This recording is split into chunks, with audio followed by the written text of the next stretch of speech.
J'arrive pas à croire que tu lis quand il y a tant de trucs super à la télé.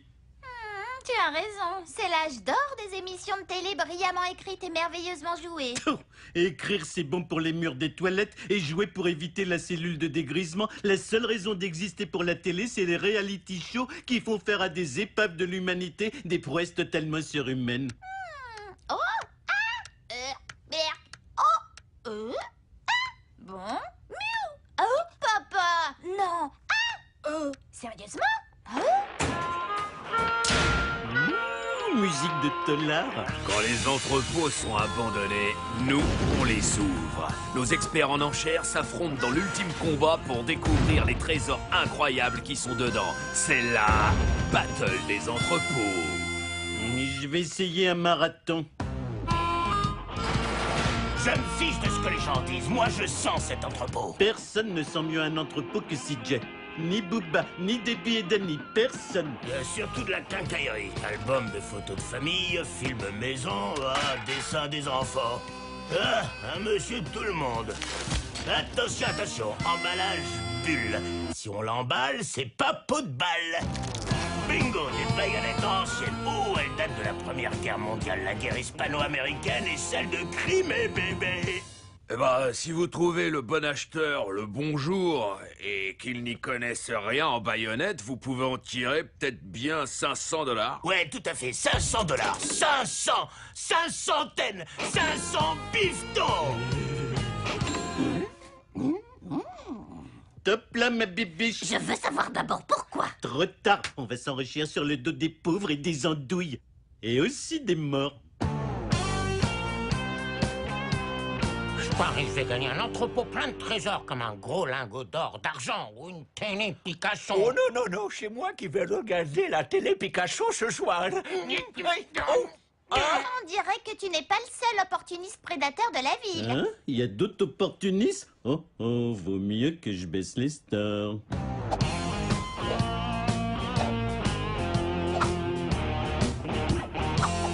J'ai entendu 50 $, qui me donne 50 $? Oh ouais. 100 $, il y a 100 $ par là, j'attends 100 $. Merci. 150 $, 150, j'ai 200 par ici. 250 par là. 350, Ouais. 4, j'ai entendu 400 $, 450. Pour moi. 500, 550, Skinner. 600, 650, 650 une fois, 652 fois. Moi, je donne 1000 $. Il y a 1000 $ une fois, 1000 $ deux fois. Vendu au monsieur qui n'a pas pu attendre que l'enchère monte jusqu'à 1000 $. Dans les jeux de fric, le liquide est roi.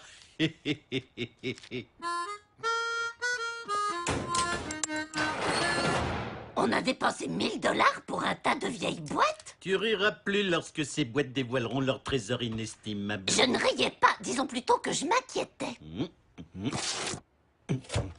Un boa de plumes? Le mien est plein de miroirs à main. Moi, j'ai des vaporisateurs de parfum. Du maquillage et des huiles de bain. Des bas? Des robes? Oh, cette andouille d'entrepôt a dû appartenir à une vieille dame. Propriété d'Abraham J. Simpson. C'est les affaires de grand-père. Pourquoi mon père a des affaires de bonne femme? Il n'y a pas que des affaires de femmes. Regardez tous ces magazines de culturisme. Plein de Monsieur Muscle? Oh! Je crois que ton père est peut-être gay. Oh, c'est ridicule. Mon père a été marié à une femme qui l'a quitté parce qu'il n'avait pas su la satisfaire. Oh, mon gay de père est gay pour les gays.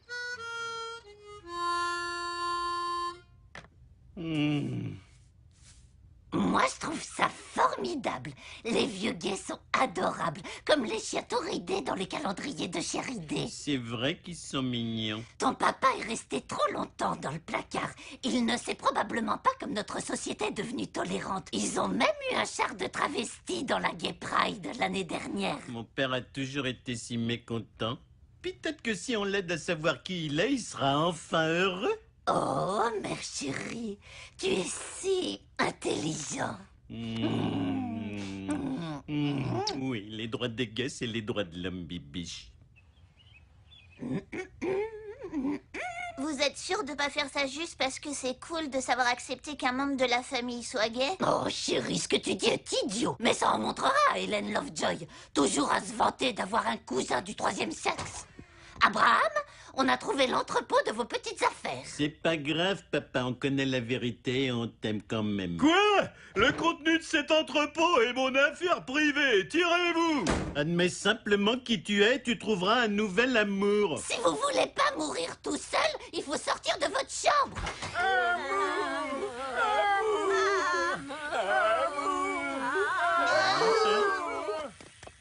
Bonjour, Marge. J'emmène justement Stanlerine se faire ses piqûres d'hormones. Oh, ton père a gâché toute sa vie à être marié avec ta mère et à t'élever.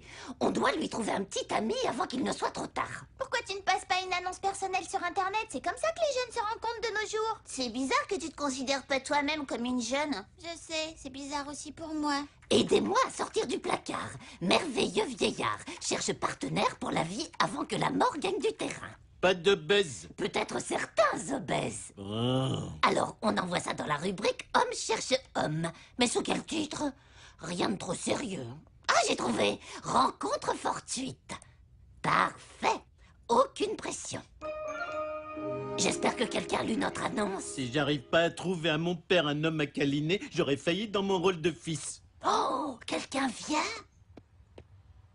Êtes-vous ridé et romantique? Hein? Qu'est-ce que vous me racontez là, le bigleux? Non, j'ai été amoureux de quelqu'un quelques années, mais je me suis enlisé dans l'amical. Il est temps pour moi d'avancer. Alors avancez! Vous me cachez les canards! Vous ne voulez pas être heureux, Abraham? Admettez qui vous êtes, un merveilleux vieux gay. Quoi? Je suis pas de la jaquette, je suis hétéro de chez hétéro! Alors comment t'expliques ça? Oh! Bonjour, Smithers. Amusant de vous voir au parc des rencontres fortuites.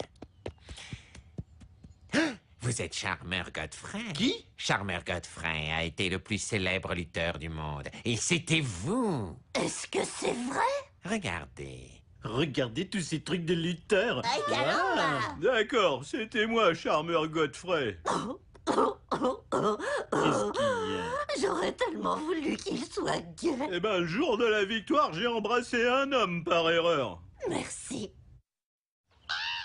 T'étais un lutteur mondialement célèbre? Crache le morceau, vieux menteur, le morceau de phrase. Ah, très bien, je vais te raconter. C'était dans les années 50. Ah, c'est si vieux? C'était l'apogée de la lutte pro, appelée aussi catch. On pouvait se faire plein de fric si on était le mélange de force et de gras qu'on appelait un costaud. Les bons, on les appelait gueule d'ange. Et les méchants, on les appelait les canailles. J'étais le roi des canailles, Charmer Godfrey. Comment ose-t-il? C'était du lait à boire. Ma devise était « triche toujours ».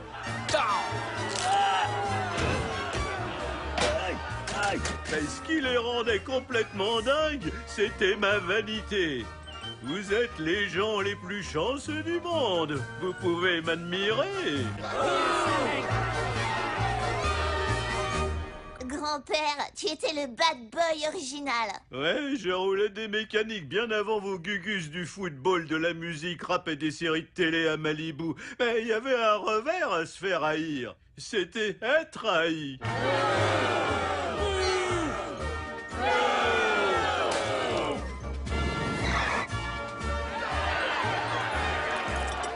Un jour, je l'ai plus supporté.